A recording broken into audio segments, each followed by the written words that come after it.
સુરેન્દ્રનગર જિલ્લામાં શ્રાવણ માસમાં યોજાતા મેળાની તૈયારીઓ પૂરા જોશમાં।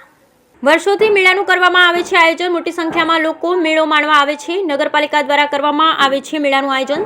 સરકારની ગાઈડલાઈનનું કરવામાં આવશે ચુસ્તપણે પાલન। મેળા થકી નાના વેપારીઓ મેળવી શકે છે આવક।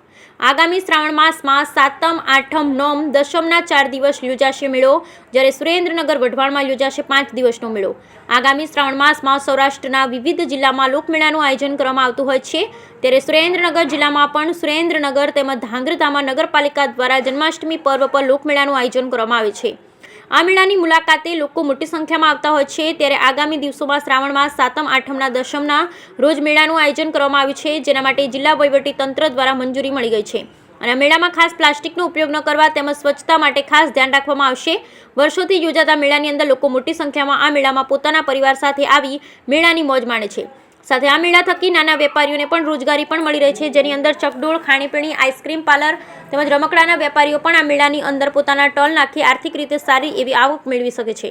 નગરપાલિકા દ્વારા મેળાની અંદર લોકોને સારી સુવિધા મળે તે માટે કાર્ય હાથ ધરવામાં આવી છે। Bureau report Hitesh Rajpara, Dhrangadhra. હા, સુરેન્દ્રનગર દુધરેજ વઢવાણ નગરપાલિકા લોકો સાથે જોડાયેલી રહે, કારણ કે ઉત્સવ પ્રિય જનતા છીએ આપણે, અને મેળો એ તો લોક લાગણી સાથે જોડાયેલો છે। અમારો પ્રયત્ન છે કે અમે બંને મેળા કરશું, વઢવાણ અને સુરેન્દ્રનગર।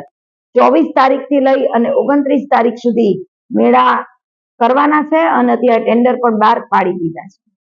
સરકારશ્રીની નવી જે કઈ યોજનાઓ આવશે, જે સૂચના આવશે, એનું સંપૂર્ણપણે પાલન કરાવી જેથી કરી અને કોઈ અનહાનિ ન બને એ રીતે વ્યવસ્થા કરવાનો ચોક્કસ પ્રયત્ન કરશું, પણ લોકો આનંદ લઈ શકે એ માટે સારી વ્યવસ્થા સાથે અમે મેળા તો ચોક્કસ કરીશું। સુરેન્દ્રનગરમાં મેળાના મેદાનમાં મેળો યોજાશે કે અન્ય સ્થળે યોજાશે? સુરેન્દ્રનગરની અંદર મેળાના મેદાનમાં અને વઢવાણની અંદર પણ મેળાના મેદાન। આગામી તારીખ 25 થી 28 સુધી ધ્રાંગધ્રામાં ભવ્ય મેળાનું આયોજન થવા જઈ રહ્યું છે। આ મેળો વર્ષોથી ધ્રાંગધ્રા મધ્યે ભરવામાં આવે છે અને ઘણા બધા લોકો આમાં પણ ભાગીદાર થતા હોય છે। તો હું નગરપાલિકા વતી આપને વિનંતી કરું છું કે આ મેળાની અંદર સ્વચ્છતા બાબતે આપ જાગૃત રહેજો।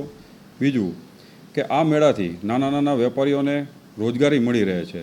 સાથે સાથે અમે ઘણા બધા ચકડોળ, યાંત્રિક સાધનો લાવવાના છીએ, તો એનાથી પણ મનોરંજન લોકોને પૂરું પડી રહે। કે રાજકોટની અંદર જે ઘટના બની એને અનુસંધાને રાજ્ય સરકાર અને હાઈકોર્ટ તરફથી એક નવી એસઓપી જાહેર કરવામાં આવશે। એની અનુસંધાને અમારે કલેક્ટર સાથે મિટિંગ હતી, જેમાં સોમવારે નવી એસઓપી જાહેર કરશે। એ એસઓપીને અનુસંધાને જ નગરપાલિકા આયોજન કરશે અને એ બધાને બાદરૂપ રહેશે। બીજું કે આનાથી એક શ્રાવણી મેળાનું એક આયોજન એટલું સરસ થવાનું છે કે પબ્લિકને પણ એમાં રસપ્રદ આનંદ રહેશે। અહીંયા ધ્રાંગધ્રાની અંદર આજુબાજુના ઘણા બધા ગામડા, 65 ગામડા આવેલા છે।